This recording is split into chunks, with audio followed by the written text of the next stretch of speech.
KVP news में आपका स्वागत है। प्रस्तुत है केवीपी न्यूज से आज के समाचार। 2026 में भारतीय सेना ने year of networking and data centricity घोषित किया है, जिसका उद्देश्य अत्याधुनिक डेटा संचालित, नेटवर्क केंद्रित और डिजिटल प्रणालियों के जरिए वास्तविक समय में निर्णय क्षमता और मुकाबला दक्षता को बढ़ाना है। इसके तहत सेना अब सिर्फ प्लेटफॉर्म आधारित नहीं, बल्कि डेटा संचार और सूचना एकीकृत बल के रूप में तैयार की जा रही है, जिससे सेंसर से लक्ष्य तक सूचना तुरंत साझा हो सके और प्रतिक्रिया तेज हो सके।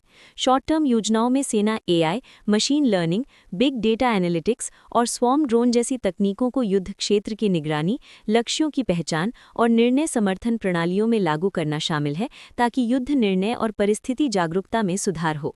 मीडियम टर्म में नेटवर्क आधारित कमान एवं नियंत्रण ढांचे, सुरक्षित और तेज डिजिटल नेटवर्क तथा उन्नत ड्रोन और सेंसर फ्यूजन सिस्टम जैसे IDDIS और अन्य एआई संचालित सिस्टम को तैनात किया जाएगा, ताकि थल, वायु और समुद्री ऑपरेशंस सहज रूप से एकीकृत हो सके। लॉन्ग टर्म प्लान में भारतीय सेना को डेटा सेंटर, नेटवर्क आर्किटेक्चर और एआई समर्थित रणनीतिक ढांचे के साथ मिशन क्रिटिकल भविष्य युद्ध क्षमताओं जैसे स्वायत्त सिस्टम, संवर्धित निर्णय समर्थन, मल्टी डोमेन एकीकरण के लिए तैयार किया जा रहा है, जिससे अगली पीढ़ी के संघर्षों में प्रतिस्पर्धात्मक बढ़त मिल सके। दिल्ली सरकार ने इंसानी रेबीज को नोटिफाइबल डिजीज घोषित करने का अहम फैसला लिया है, जिसका मतलब ये है कि अब राजधानी में दृश्य होने वाले सभी संदिग्ध, अनुमानित और पुष्टि किए गए रेबीज मामलों की स्वास्थ्य विभाग को तुरंत रिपोर्टिंग करना अनिवार्य होगा, ताकि बीमारी पर बेहतर निगरानी, समय पर इलाज और सार्वजनिक स्वास्थ्य कार्यवाही को तेज किया जा सके। इस कदम के पीछे मुख्य उद्देश्य है रेबीज से होने वाली मौतों को शून्य तक लाना, क्योंकि रेबीज एक ऐसी बीमारी है जो समय पर इलाज न मिलने पर लगभग 100% घातक बीमारी है, लेकिन सही एंटी रेबीज चिकित्सा से पूरी तरह रोकी जा सकती है। दिल्ली के 11 जिलों में वर्तमान में 59 स्वास्थ्य सुविधाओं पर एंटी रेबीज वैक्सीन और 33 केंद्रों पर रेबीज इम्यूनोग्लोब्युलिन उपलब्ध है, और सरकार स्थानीय निकायों, पशुपालन विभाग समेत अन्य स्टेक होल्डर्स के साथ मिलकर state action plan for rabies elimination को अंतिम रूप दे रही है, ताकि इंसानों तथा कुत्तों दोनों की टीकाकरण और सावधानियां सुदृढ़ हों। इसके अलावा 2025 में राजधानी में डॉग बाइट के लगभग 35,000 से अधिक मामले दर्ज हुए हैं, जो इस स्वास्थ्य जोखिम की गंभीरता को दर्शाते हैं। गुजरात की राजधानी गांधीनगर में दूषित पानी के कारण गंभीर स्वास्थ्य संकट पैदा हो गया है, जब पीने के पानी की सप्लाई लाइन में सीवेज यानी गंदे पानी की गंदगी मिली और लोगों को आपूर्ति होने वाला जल संदूषित हो गया। इसके असर से विशेष रूप से बच्चे प्रभावित हुए हैं। लगभग 104 बच्चे सिविल अस्पताल सहित अन्य इलाज केंद्रों में टाइफाइड और अन्य पानी जनित बीमारियों के लक्षण दिखने पर भर्ती किए गए, और हालात इतने बिगड़े कि अस्पताल में बाल रोगियों के लिए नया वार्ड भी खोलना पड़ा। जांच में ये पता चला कि सेक्टर 24, सेक्टर 26, सेक्टर 28 और आदिवाड़ा क्षेत्र की पाइपलाइनों में कम से कम 7 लीकेज पाए गए हैं, जिससे सीवेज का पानी पीने के जल में मिला है। इसी वजह से स्थानीय स्तर पर टाइफाइड के कई संदिग्ध मामले सामने आए हैं। प्रशासन ने तुरंत पाइपलाइन की मरम्मत, सुपर क्लोरिनेशन और घर घर स्वास्थ्य सर्वे जैसे कदम तेज किए हैं। साथ ही लोगों को उबालकर पानी पीने, क्लोरीन टैबलेट उपयोग करने और साफ सफाई बरतने की सलाह दी जा रही है, ताकि संक्रमण आगे न फैले। केंद्रीय गृह मंत्री और राज्य के वरिष्ठ अधिकारियों ने स्थिति की समीक्षा कर त्वरित कार्रवाई के निर्देश दिए हैं। एक भयंकर स्लीपर बस हादसे में उत्तर भारतीय सड़क दुर्घटना का दुखद परिणाम सामने आया, जहां एक बस पलटने से यात्रियों को भारी चोटें लगी और परिवार पर भारी जख्म हुए। दुर्घटना के समय बस में सवार दंपति सहित कई लोग थे, लेकिन सबसे अधिक शर्मनाक और दर्दनाक चोटें एक दंपति को आईं। पत्नी का सिर एक अलग हिस्से में फट गया और पति का एक पैर गंभीर रूप से कट गया, जिससे दोनों की हालत गंभीर बनी रही और स्थानीय अस्पतालों में भर्ती किया गया। इस दुर्घटना के बाद 3 लोगों की मौके पर मौत हो गई और अन्य घायल यात्रियों को बचाने के लिए अगली सहायता जुटाई गई। बस ड्राइवर पर भी अनुचित व्यवहार का आरोप लगाया गया, क्योंकि वो चालक सीट छोड़कर पान मसाला खिला रहा था, जिससे वाहन नियंत्रण खो बैठा और बस पलटी, जिससे ये भयानक हादसा हुआ। बैंक कर्मचारियों की United forum of bank unions में 27 जनवरी 2026 को देशव्यापी हड़ताल की चेतावनी दी है। वे सभी बैंकों में 5 दिवसीय वर्किंग वीक लागू करने की मांग कर रहे हैं, ताकि बैंक में सोमवार से शुक्रवार तक काम हो और शनिवार को भी बंदी रहे। यूनियन का कहना है कि इस कदम से कामकाजी घंटों पर कोई असर नहीं पड़ेगा, क्योंकि वे सोमवार से शुक्रवार प्रतिदिन अतिरिक्त 40 मिनट काम करने को तैयार हैं, और इससे सप्ताह में 2 अतिरिक्त छुट्टियां मिलेंगी। वर्तमान में बैंक कर्मचारियों को महीने में केवल दूसरे दूसरे और चौथे शनिवार को ही छुट्टी मिलती है, जबकि अन्य सरकारी और वित्तीय संस्थान पहले से ही 5 दिवसीय वर्किंग वीक पर काम कर रहे हैं।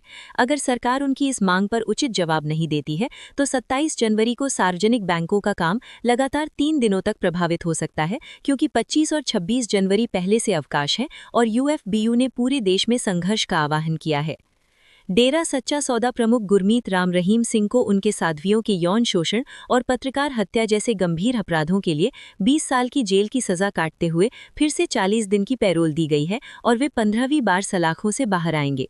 इस बार भी हरियाणा प्रशासन ने पैरोल मंजूर की है, जिस दौरान वो हरियाणा के सिरसा में अपने डेरा हेडक्वार्टर में रहेंगे।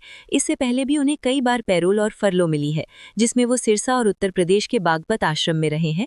ये टेम्परारी रिहाई 2017 में उनके दोषी ठहराए जाने के बाद से अब तक का 15वां अवसर है और इससे न्याय व्यवस्था और पैरोल नीति पर बहस भी चल रही है।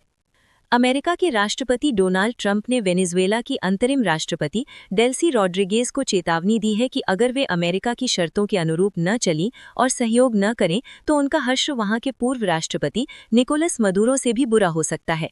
ट्रंप ने ये कड़ा बयान तब दिया जब अमेरिकी सेना द्वारा मदुरो को हिरासत में लेकर अमेरिका ले जाने के बाद वेनेजुएला में सत्ता केंद्रित स्थितियों में तनाव बढ़ गया है।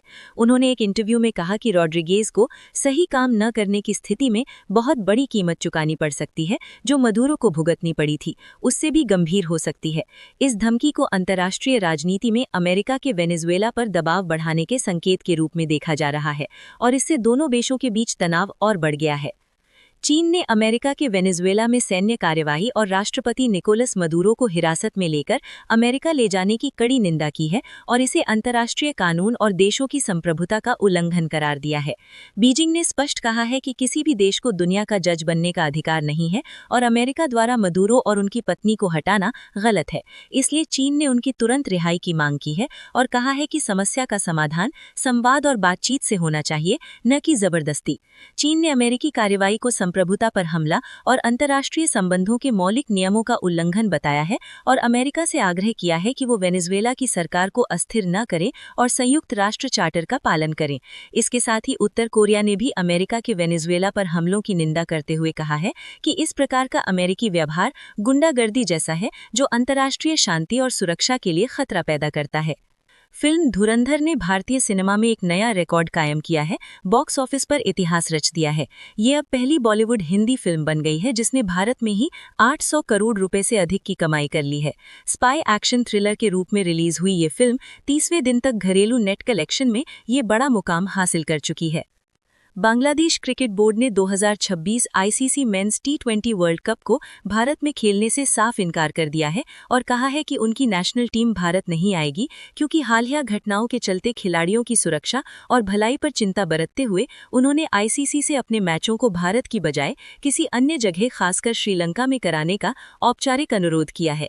इसका मुख्य कारण बंगाली तेज गेंदबाज मुस्तफिजुर रहमान को इंडियन प्रीमियर लीग से रिलीज करना बताया जा रहा है, जिसे बांग्लादेश सरकार और बोर्ड ने सुरक्षा संबंधित चिंताओं का संकेत माना है, जिसके परिणाम स्वरूप बोर्ड ने आईसीसी को लिखित पत्र भेजा है जिसमें उन्होंने भारत में होने वाले अपने मैचों के स्थानांतरण की मांग की है। बीसीबी का कहना है कि अगर कोई बांग्लादेशी खिलाड़ी भारत में सुरक्षित महसूस नहीं कर सकता तो हमारी टीम भी भारत में खेलने के लिए यात्रा नहीं करेगी और उन्होंने आईसीसी से मैचों को श्रीलंका सहित अन्य न्यूट्रल वेन्यू पर कराने पर विचार करने का आग्रह किया है।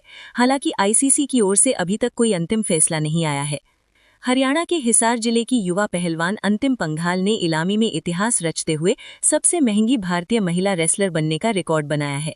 2 बार विश्व कुश्ती चैंपियनशिप पदक विजेता अंतिम को उत्तर प्रदेश डोमिनेटर्स ने 52 लाख रुपए में खरीदा है, जिससे वो लीग के इतिहास में सबसे अधिक बिकने वाली भारतीय महिला रेसलर बन गई हैं। जहां अंतर्राष्ट्रीय और घरेलू कई मल्टी क्रिकेट प्रतिभाओं के बीच उन्होंने अपनी पहचान मजबूती से बनाई है। विजय हजारे ट्रॉफी 2025-26 के राउंड 5 के मुकाबलों में केरल ने संजू सैमसन के शानदार शतक की मदद से झारखंड के खिलाफ 8 विकेट से जीत दर्ज की, जहां सैमसन ने लगभग 101 रन की दमदार पारी खेलते हुए टीम को आसान जीत की ओर आगे बढ़ाया।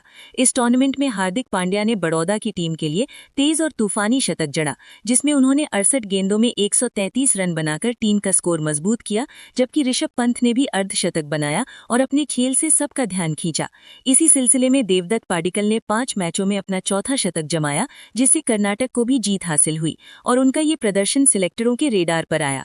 भारत के विभिन्न राज्यों में 5 जनवरी 2026 को उत्तर भारत जैसे दिल्ली, यूपी, पंजाब, हरियाणा, राजस्थान, बिहार और एमपी में कड़ाके की ठंड, शीतलहर, घना कोहरा और सुबह रात की धुंध छाई रहेगी, जहां दिल्ली का न्यूनतम तापमान 8 डिग्री सेल्सियस और अधिकतम 18 डिग्री सेल्सियस, लखनऊ 9 से 17 डिग्री, जयपुर 7 से 21 डिग्री सेल्सियस, पटना 11 से 15 डिग्री सेल्सियस रहने का अनुमान है। पहाड़ी क्षेत्रों जैसे जम्मू कश्मीर, हिमाचल, उत्तराखंड में 0 से नीचे तापमान, चिल्लाई कला का प्रकोप और ऊंचाई वाले इलाकों में हल्की बर्फबारी या रेनबारी संभव है, जबकि झारखंड और छत्तीसगढ़ में भी ठंड और कोहरे का असर रहेगा। दक्षिण व पश्चिम भारत जैसे मुंबई 20 से 32 डिग्री सेल्सियस, चेन्नई 23 से 31 डिग्री सेल्सियस, मौसम साफ से आंशिक बादल युक्त व सुहावना रहेगा। पूर्वोत्तर में हल्का कोहरा व सामान्य ठंड तथा मध्य पूर्वी हिस्सों में न्यूनतम तापमान में 2 से 4 डिग्री गिरावट आ सकती है। यातायात प्रभावित होने के अलर्ट जारी हैं। इसके साथ केवीपी न्यूज से आज के समाचार समाप्त हुए। नमस्कार।